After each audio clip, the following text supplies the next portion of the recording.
স্বপ্নাদিকে অনেক ধন্যবাদ। স্বপ্নাদি এবং তহমিনাদির জ্ঞান এবং অভিজ্ঞতাতে আমরা যেভাবে সমৃদ্ধ হলাম, এটা আমাদের বহুদিন অবধি পাথেয় থেকে যাবে, রয়ে যাবে। আমরা জানি যে উপস্থিতির হার খুবই কম এবং আমাদের ক্লাসেও আমরা ছেলে মেয়েদের পাই খুবই কম, এবং তারপরে এই সমস্ত আলোচনাতেও পাচ্ছি কম, কিন্তু চেষ্টা করছি আমরা এটাকে রেকর্ড করার এবং এটাকে আরো বেশি পৌঁছে দেওয়ার। এই যে উপস্থিতি, এই যে সাক্ষরতা, শিক্ষা ব্যবস্থা, তার নানান দিক, এইগুলো নিয়েই আলোচনা করবেন আমাদের পরবর্তী বক্তা উর্বা চৌধুরীকে ডেকে নিচ্ছি, তার কথা শুনতে।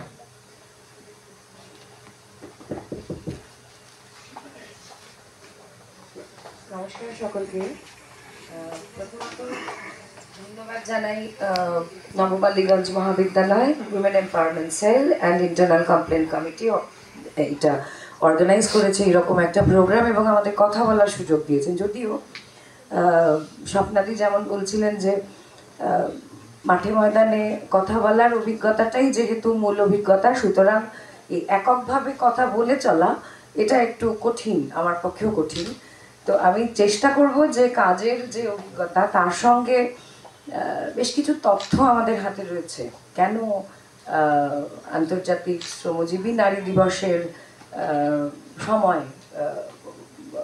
প্রত্যেকবার নানান রকম বিষয় নিয়ে এত কথা বলে চলতেই হয়, এটাকে কেবলই একটা সাধারণ উদযাপন হিসাবে দেখা চলে না, সেটাকে জাস্টিফাই করার মতো বেশ কিছু তথ্য আমি জোগাড় করে এনেছি, সেগুলো একটু আপনাদের সঙ্গে শেয়ার করব।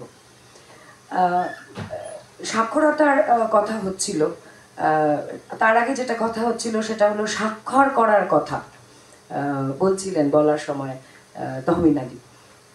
তো স্বাক্ষর করাটাই মূল উদ্দেশ্য নয়, আমাদের সাক্ষরতা আন্দোলনের যে কাজ সেটা নয়।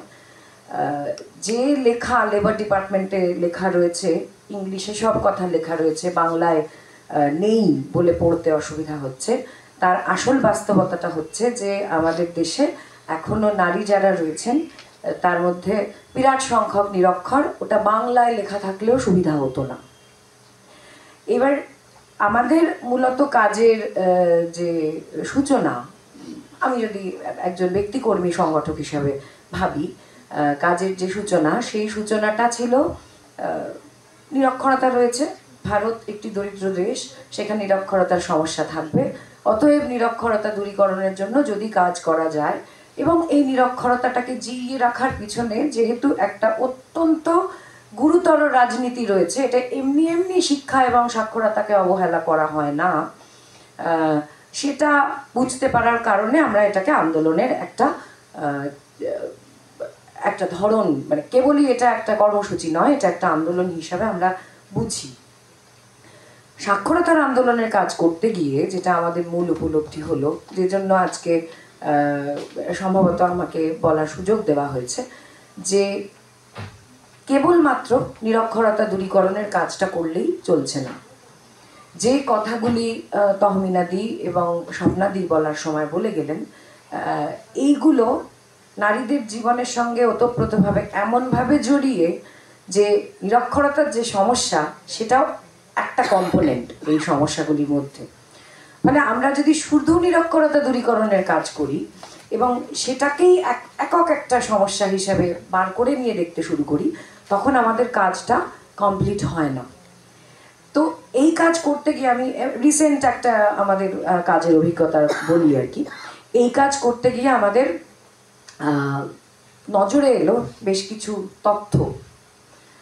ভারত এই মুহূর্তে কি অবস্থায় রয়েছে, কেন এখনো লিঙ্গ বৈষম্য নিয়ে এত কথা বলতে হয়, কেন হঠাৎ করে নারী স্বাধীনতা একটা বিষয়বস্তু, কেন সমকাজে সমবেতন চাইতে হচ্ছে, কেন স্বাস্থ্য একটা সমস্যার বিষয় হয়ে রয়েছে বিশেষত নারীদের মধ্যে, এই সবটা দেখে নিতে গিয়ে আমরা একটা র্যাঙ্কিং দেখছিলাম ভারতে, একটা গ্লোবাল ইন্ডেক্স, গোটা বিশ্বে এখানে 146টা দেশ যোগ দেয় আর কি, মানে তারা কি অবস্থায় আছে সেটা দেখতে চাচ্ছিল, মানে দেখা চলছিল সমীক্ষার কাজ, প্রত্যেক বছরই এই রিপোর্টটা বেরোয়।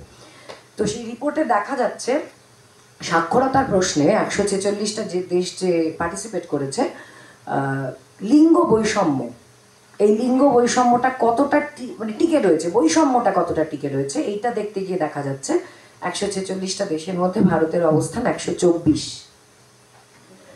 আচ্ছা, প্রাইমারি এডুকেশন অবধি পড়াশোনা করছে বা প্রাইমারি এডুকেশনে অন্তত ভর্তি হচ্ছে, এই নিরিখে যদি আমরা লিঙ্গ বৈষম্য দেখতে যাই তাহলে দেখা যাচ্ছে ওই 146টার মধ্যে ভারতের অবস্থান 89। সেকেন্ডারি এডুকেশনে ভর্তি হচ্ছে, কমপ্লিট করছে কিনা সেটা ইম্পর্টেন্ট না, ভর্তি অন্তত হচ্ছে, মানে ক্লাস 6-এ ভর্তি হচ্ছে এখন, এর আগে ক বছর আগে অব্দি 5-এ ভর্তি হচ্ছে, এতে অবস্থান ছিল 105 146-এর মধ্যে। লেবার ফোর্সের মধ্যে আছে, মানে শ্রম যে বাহিনী আমাদের, মানে ভাববেন না সে কাজ করছে রোজগার করছে, এমন একটা পপুলেশন, এমন একটা জনসংখ্যা যারা রোজগার করছেন, কাজ করছেন অথচ রোজগার করছেন না, আবার কাজ খুঁজছেন বা কাজ পেলেই কাজ করবেন, এই রকম অবস্থায় যে মানুষজন আছেন তাদের নিরিখে দেখা যাচ্ছে ভারতের অবস্থান 146টা দেশের মধ্যে 134। লিঙ্গ বৈষম্য, নারীদের কাজে যোগ দেওয়া এবং রোজগার করার নিরিখে এই বৈষম্যটা, মানে এই ক্যালকুলেশনটা হয়। আচ্ছা, মজুরির কথা বলছিলেন দিদিরা, মজুরির প্রশ্নে যদি আমরা দেখি ভারতের অবস্থান লিঙ্গ বৈষম্যে মেয়েরা কম মজুরি পাবে, কারণ সেটাই তো পাওয়ার কথা, আমাদের বাস্তবতা যা তাতে। সেখানে ভারতের র্যাঙ্কিং 120। রাজনীতিতে যোগদানে লিঙ্গ বৈষম্যের প্রশ্নে ভারতের অবস্থান হঠাৎ করে ভীষণ ভালো, এবং সেটা র্যাঙ্কটা হচ্ছে 65। এই এত খারাপের মধ্যে হঠাৎ করে রাজনীতিতে যোগদানটা খুব ভালো, 146টার মধ্যে 65। কিন্তু ব্যাপারটা কি এতটা সরল নয়। রাজনীতিতে যোগদান করছে, মিছিলে হাঁটছে, জমায়েত করছে, ব্রিগেড ভরাচ্ছে, রাজনীতিতে সিদ্ধান্ত নেওয়ার জায়গায় ভারতের পার্লামেন্টে মহিলাদের যে শতাংশ সেটা হচ্ছে 17.2, এবং মন্ত্রিত্বে রয়েছেন 6.9। ভারতের র্যাঙ্কিং মহিলাদের পার্টিসিপেশন রাজনীতিতে 65তম। এইটাই হচ্ছে মজা, এইটাই হচ্ছে লিঙ্গ বৈষম্যের রাজনীতি। আমি এই কথাগুলো বললাম তার কারণটা হচ্ছে যে বাস্তব অভিজ্ঞতার গুরুত্ব অপরিসীম, সেই নিয়ে কোনো মানে সন্দেহ নেই, আমাদের মধ্যে কোনো দ্বিধাদ্বন্দ্ব নেই। কিন্তু এই র্যাঙ্কিংগুলো দেখলে বোঝা যায় যে একই কথা চর্বিত চর্বণ প্রত্যেক বছর প্রায় প্রত্যেক মাসে আমাদের বলেই চলতে হচ্ছে। কেন? আমি দুটো এক্সপিরিয়েন্সের কথা বলবো। সদ্য এই যে জেন্ডার গ্যাপ যে ক্ষেত্রগুলোতে দেখা গেছে, স্বাস্থ্য, শিক্ষা, মজুরি সমান নয়, কাজে যোগ দিতে পারছে না, রাজনীতিতে যোগ দিচ্ছে অথচ নেতা হতে পারছে না, এই যে ক্ষেত্রগুলোতে যে লিঙ্গ বৈষম্যগুলো একেবারে শিকড় গেড়ে বসেছে, এগুলির ভিত্তিতে আমরা একটা প্রশ্নপত্র তৈরি করেছিলাম যে এই ক্ষেত্রগুলোতে মহিলাদের কি প্রশ্ন করা চলে, যে প্রশ্নগুলোর উত্তরে আমরা কোনো একটা চিত্র পেতে পারি যে তারা কি ভাবছেন। এবং এগুলি কেবলমাত্র তথ্যভিত্তিক ছিল না, গত 1 মাস ধরে আমরা একটা সার্ভে করলাম, এই সাক্ষরতার কাজের সার্ভে। তাতে আমরা গিয়েছিলাম হচ্ছে উত্তর 24 পরগনার মচলন্দপুর থেকে বেশ খানিকটা ভিতরে, একেবারে বাংলাদেশের বর্ডারে দুটি গ্রামে। আচ্ছা, পশ্চিম মেদিনীপুরের 2টি গ্রামে, সবং এলাকার, বীরভূমের সাঁইথিয়া ব্লকের 4টে গ্রামে, আদিবাসী অধ্যুষিত গ্রাম সেইখানে, আর একদম গোড়ায় গিয়েছিলাম হুগলির কোন্নগরের শহর লাগোয়া একটি গ্রামে।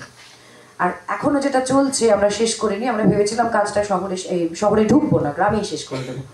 এই শহরে ঢুকলাম গত সপ্তাহ ধরে থেকে, কলকাতা, সল্টলেক, বরানগর, হাওড়া, এই যে শহরগুলি আছে এখানকার নারীদের সঙ্গে আমরা কথা বলছি নানা বিষয় নিয়ে।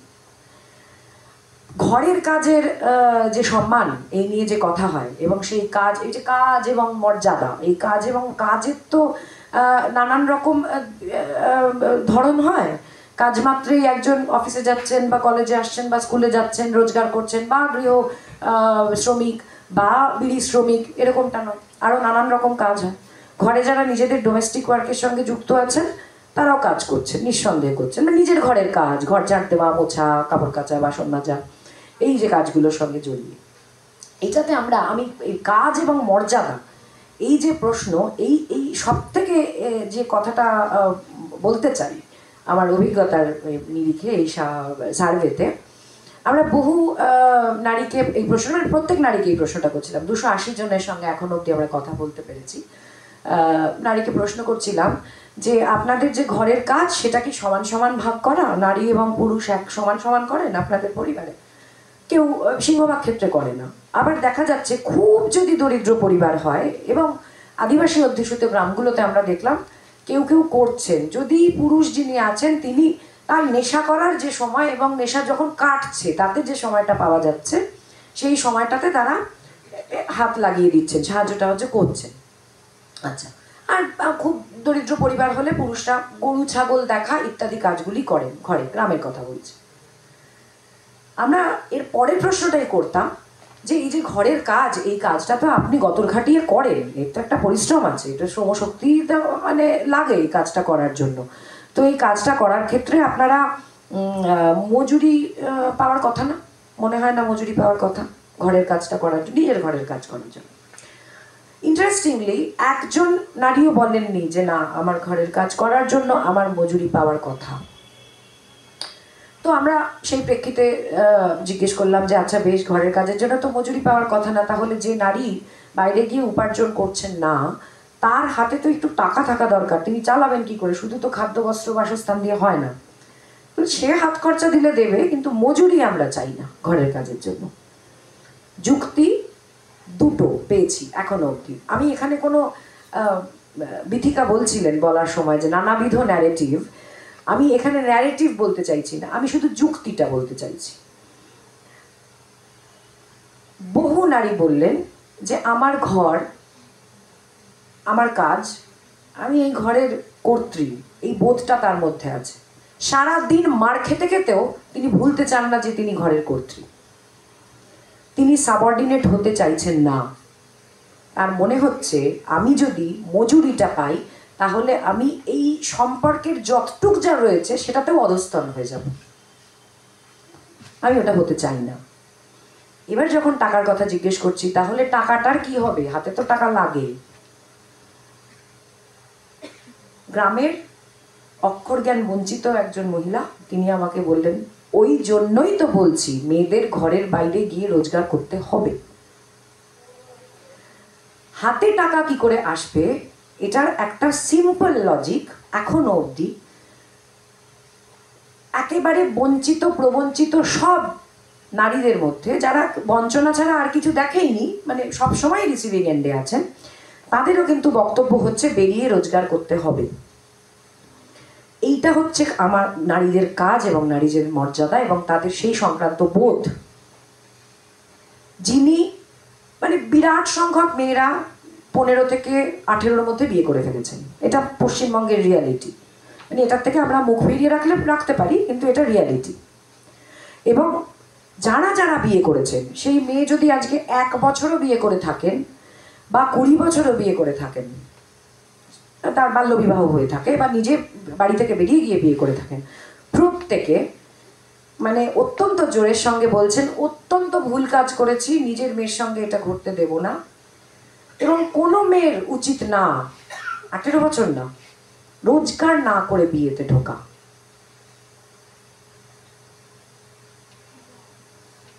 এবং আরেক দল বলছেন আমাদের কিচ্ছু করার নেই, আমাদের যে মেয়েরা আছে ঘরে নিরাপত্তার জন্য বিয়ে দিয়ে দিতে হবে।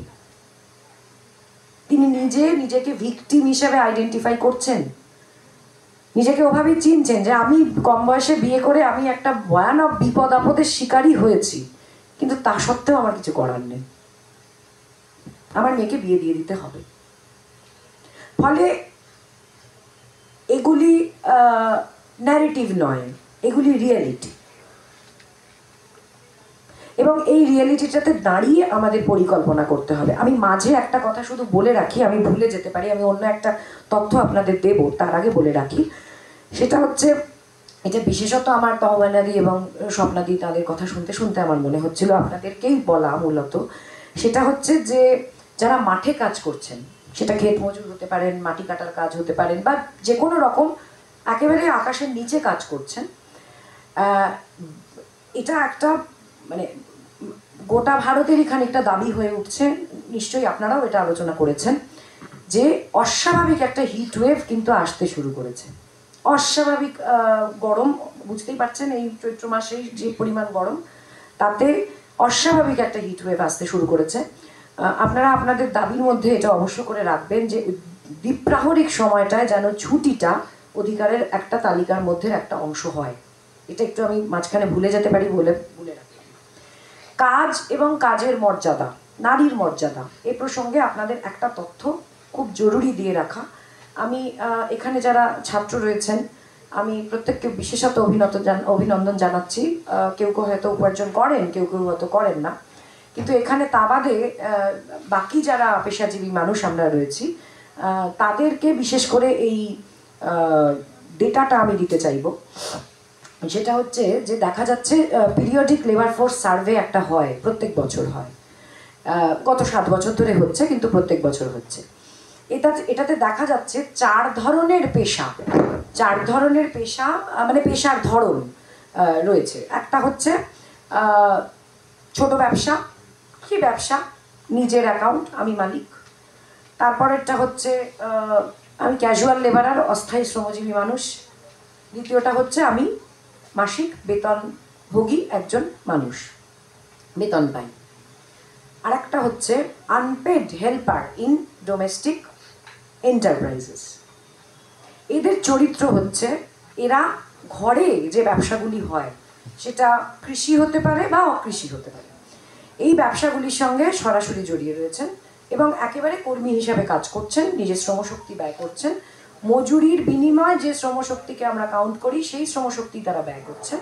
কিন্তু যেহেতু সেটা হাউস হোল্ডের এন্টারপ্রাইজ, এটা হচ্ছে চরিত্রে একেবারে রোজগারহীন, আনপেড, কোনো রকম টাকা এর জন্য ধরা নেই। এই যে প্রত্যেকটা ক্ষেত্রে তার যে পার্সেন্টেজ শেয়ার, আমি পার্সেন্টেজ শেয়ারটা আপনাদের একটু পড়ে শোনাতে চাই, লেটেস্টটা বলছি। গোটা মানে 7 বছরের দেখলে আরও বুঝতে পারবেন জিনিসটা কীভাবে চলেছে, কিন্তু আমি একদম এবছরেরটাই বলি, 23-24 সেপ্টেম্বর মাসে যেটা বেরিয়েছে। এটাতে দেখা যাচ্ছে সেলফ এমপ্লয়েড মানে হয় নিজের ব্যবসা, নয় আমি ঘরের ব্যবসার সঙ্গে কর্মী হিসাবে জড়ি। এই ক্ষেত্রটাতে দেখা যাচ্ছে পুরুষ রয়েছেন এবছর 42.8%, সেখানে নারী রয়েছেন সেলফ এমপ্লয়েড 33.2%। আচ্ছা, বেতন প্রাপক যে সমস্ত কাজ, মানে বেতন পাওয়া যায় যে সমস্ত কাজ, অর্থাৎ বেতন প্রাপক যে শ্রমজীবী মানুষ রয়েছেন, সেটা শতাংশ হচ্ছে পুরুষের ক্ষেত্রে 25.4, নারীদের ক্ষেত্রে 18.5। ক্যাজুয়াল লেবারার, অস্থায়ী কর্মী, পুরুষদের ক্ষেত্রে 20.9 এবং নারীদের ক্ষেত্রে 14.9। আনপেড হেল্পার, ঘরের ব্যবসার সঙ্গে জড়িয়ে আছেন, এরকম নারী পুরুষের ভাগটা এবার আমি বলতে চাইছি। পুরুষের ক্ষেত্রে এটা এবছর হচ্ছে 9.3 এবং নারীদের ক্ষেত্রে এবছর হচ্ছে 32.3। মানেটা দাঁড়ালো, নিজের ব্যবসায় রোজগার করছেন 33% নারী, 18.5% নারী স্যালারি পাচ্ছেন, 14.9% নারী অস্থায়ী কর্মী এবং 32.3% নারী কর্মী হিসাবে কাজ করছেন, যাদের গ্রস ইনকাম, রিপোর্টের একেবারে টেকনিক্যাল শব্দটা ব্যবহার করছি, যাদের গ্রস ইনকাম 0। আমার দেশের রিয়ালিটি, যেখানে আমরা নারীর কাজ এবং নারীর মর্যাদা নিয়ে কথা বলি, সেখানকার রিয়ালিটি হচ্ছে 32.3% নারী এই মুহূর্তে কাজ করছেন। তারা গোটা দেশটার প্রোডাকশন সিস্টেমের সঙ্গে জড়িয়ে রয়েছেন, তাদের শ্রমশক্তি তার মধ্যে ধরা রয়েছে, কিন্তু তাদের গ্রস ইনকাম 0। এটা আমি জানাতে চাই, এটা আমি যখনই কাউকে বলি, মানে আড্ডা দিতে দিতে বলি বা এমনি বলি, কথা কাজের কারণে বলি, আমি সবসময় এটা খুব জরুরি আমার মনে হয় যে এটা এই পজিশনটাতে নিজেদের এনে দাঁড় করানো। আপনারা যারা কলেজে শিক্ষক হিসেবে যুক্ত রয়েছেন, আমি একটা সংস্থায় যুক্ত রয়েছি, এখানে যারা যুক্ত রয়েছেন, তহমিনাদি, স্বপ্নাদি, স্বাতীদি, বিথিকা, প্রিন্সিপাল ম্যাডাম, সবাইকে বলছি যে শুধু নিজে ভেবে দেখুন যে 30টা দিন আপনি আপনার কর্মক্ষেত্রে ফিজিক্যালি উপস্থিত আছেন, নিজের খাটনিটা খাটছেন, ক্লাস নিচ্ছেন, রিসার্চের কাজ করছেন, সাংবাদিকতা করছেন, গৃহশ্রমিক হিসাবে কাজ করছেন, বিড়ি বাঁধছেন, নানাবিধ কাজ করছেন, এবং মাস গেলে আপনার রোজগার শূন্য। এইটা হচ্ছে এই ডেটার মানে। এবং এই সার্ভেটাতে এদের প্রত্যেককে এমপ্লয়েড হিসাবে দেখানো হয়, এবং এরা এমপ্লয়েড বলেই আমাদের দেশের আনএমপ্লয়মেন্ট রেট যেটা দাঁড়ায় সেটা ঝড় করে কমে যায়। নারীর কাজ এবং নারীর মর্যাদা, মানে গৃহশ্রমের মজুরি হওয়া উচিত কি উচিত না এ নিয়ে অনেক আলাপ আলোচনা বিসম্বাদ চলে, কিন্তু যে মহিলা নিজের বাড়িতে লেগিংস তৈরি হয়, সেই লেগিংসে একজন হেল্পার হিসেবে কাজ করছে, এবং হেল্পার তো হয় না মেয়েদের, সারা সব কাজটাই করতে হয়। আমাদের এই সদ্য অভিজ্ঞতা হলো মাটির মূর্তি বানান বাড়িতে 4জন মেম্বার পরিবারের 3জন বানান। ভদ্রমহিলা আমাদের সঙ্গে কথা বলতে গিয়ে বলছেন, আমার এখন আক্ষেপ হয় আমি কেন এই কাজটা করতে পারি। গোটা রোজগারটা আমার বরের এবং আমার ছেলের, আর রাত 11টা 11:30 অবধি টানা এই কাজটা আমি করি, আমার বর আর ছেলে করে না। এইটা হলো হাউস হোল্ড এন্টারপ্রাইজ, এইটা হলো হাউস হোল্ড এন্টারপ্রাইজে হেল্পার হিসাবে থাকা, এইটা হলো আনপেড হেল্পার হিসাবে থাকা, পুরোপুরি খাটনিটা খেটে কলেজে ক্লাসটা নিয়ে, প্রতিচিতে চাকরি করতে গিয়ে, সাংবাদিকতা করতে গিয়ে, গৃহশ্রমিক হিসেবে গিয়ে, বিড়িটা বেঁধে 1 টাকাও রোজগার না করা। করবেন কাজ? রাজি হবেন করতে এই শর্তে? আমি রাজি হব না, আমি চাকরিটা ছেড়ে দেব। এরা ঘরটা ছেড়ে দেবেন? আমাদের নারীর কাজ, নারীর মর্যাদা, এই সমাজটার প্রেক্ষিতে দাঁড়িয়ে আমরা আলোচনা করছি, এই প্রথাগত পরিবারে দাঁড়িয়ে আলোচনা করছি, এই প্রথাগত সংসারে দাঁড়িয়ে আলোচনা করছি, এই বৈবাহিক দাম্পত্য সম্পর্কের মাঠে দাঁড়িয়ে আলোচনা করছি, এই কেন্দ্রীয় এবং রাজ্য সরকারের সামনে দাঁড়িয়ে কথা বলছি, যেখানে এখনো অবধি এই গোটা রাজ্যে আকাশ কাঁপানো মুভমেন্ট হওয়া উচিত ছিল। এতগুলি শ্রমজীবী সংগঠন, যেখানে 3 বছর ধরে কোনো কাজ পাওয়া যায় না, 100 দিনের শ্রমিকরা পান না, বেতনটা তাদের বকেয়া থেকে যায়। আমি নিজে জানি, সুন্দরবনে আমরা সার্ভে করে এসেছি, সুন্দরবনে 20,000 টাকা বকেয়া রয়েছে। ম্যানগ্রোভের চারা পুঁতেছিলেন, মাটি কেটেছেন। গ্রামকে গ্রাম, পাড়াকে পাড়া বলে দিতে পারবো কতজন মানুষ এখনো অবধি নিজেদের বকেয়া বেতন পাননি 100 দিনের কাজে, এবং 3 মাস ধরে তো কেউ কোনো কাজই পাচ্ছে না। একটা আন্দোলন দেখলাম না, রাস্তা তো আটকে যাওয়ার কথা ছিল, চাক্কা বন্ধ হওয়ার কথা ছিল, অবরোধ হওয়ার কথা ছিল, খেতে পান না দেশের মানুষ। সাঁইথিয়ার 4টে আদিবাসী গ্রামের তাদের মূল খাদ্য হচ্ছে ভাত, টমেটো আর আলু। সেই গ্রামে 100 দিনের কাজ নেই, কেউ আন্দোলন করেনি। আমরা নানা বিষয় নিয়ে কথা বলে যাচ্ছি, নানা কিছু নিয়ে কথা বলে যাচ্ছি। শ্রমজীবী নারী এবং জেনারেলি শ্রমজীবী মানুষ, তার মধ্যে মানে দ্বিগুণ শোষিত যে সেকশনটা নারী, তাদের নিয়ে আমরা কেউ মাথা ঘামাচ্ছি না, এটা ম্যাটার অফ ফ্যাক্ট। হ্যাঁ, তমিনাদি মাথা ঘামাচ্ছেন, স্বপ্নাদি মাথা ঘামাচ্ছেন, সাথীদিরা মঞ্চ একটা তৈরি করেছেন, মাথা ঘামাচ্ছেন, নিশ্চিতভাবে ঘামাচ্ছেন, কিন্তু যতটা বিব্রত, বিরক্ত, বিরক্ত হওয়া আমাদের কথা ছিল এবং রাস্তায় থাকার কথা ছিল, আমরা কেউ থাকিনি। ফলে নারীর কাজ, নারীর মর্যাদা, আমি মূলত যেটা আপনাদের বলতে চাইব, যে নারীর জীবনের মানে অতপ্রতভাবে জড়িয়ে রয়েছে অস্বাভাবিক হিংসা, যে কোচবিহারের হেমতাবাদে, কোচবিহার না, উত্তর দিনাজপুরের হেমতাবাদে একজন মহিলার সঙ্গে কথা বলতে গেছে, আমার মনে আছে তখন লক্ষ্মীর ভান্ডার নিয়ে একটা আমরা ইম্প্যাক্ট অ্যাসেসমেন্ট করছিলাম, আমার চাকরির কথা এটা বলছি। মহিলার সঙ্গে কথা বলছি, উনি আমাকে, আমি যে জিজ্ঞেস করলাম গৃহহিংসা নিয়ে যখন কথা বলছি, উনি তখন আমার বলছেন মার খাইছি কিনা জিজ্ঞাসা করেন। মার খাইতে খাইতে রাস্তায় আয়না ফেলাইছে, আমার রক্ত কুকুরে 4টা খাইছে।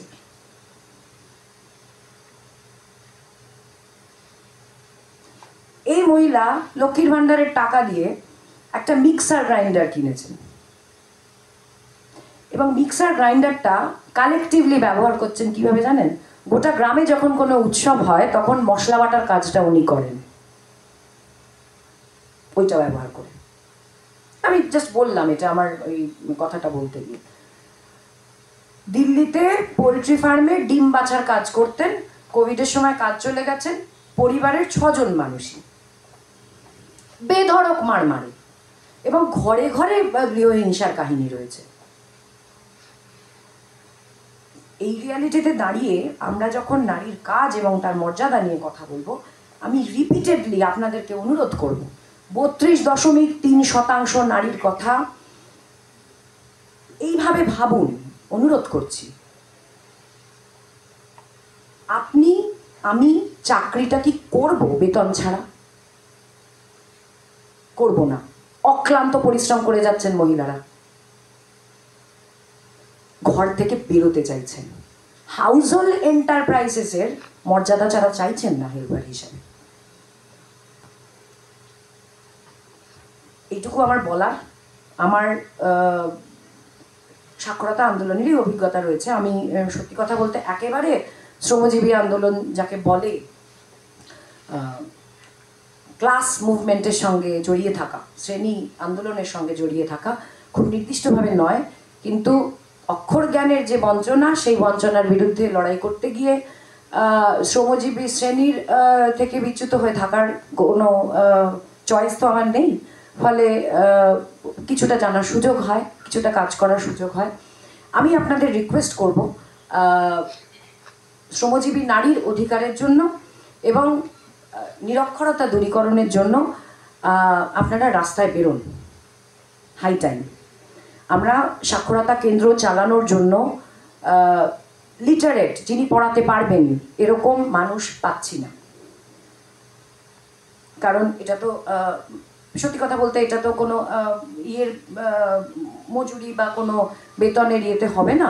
ফলে নিজেদের এলাকায় চেষ্টা করুন সাক্ষরতার কাজ করতে। কারণ লিফলেটে কি লেখা হচ্ছে, নির্বাচনী ইস্তেহারে কি লেখা হচ্ছে, সেটা নিজে পড়াটা খুব জরুরি। গণতন্ত্র আকাশ থেকে পড়বে না, কোনোদিন পড়বে না।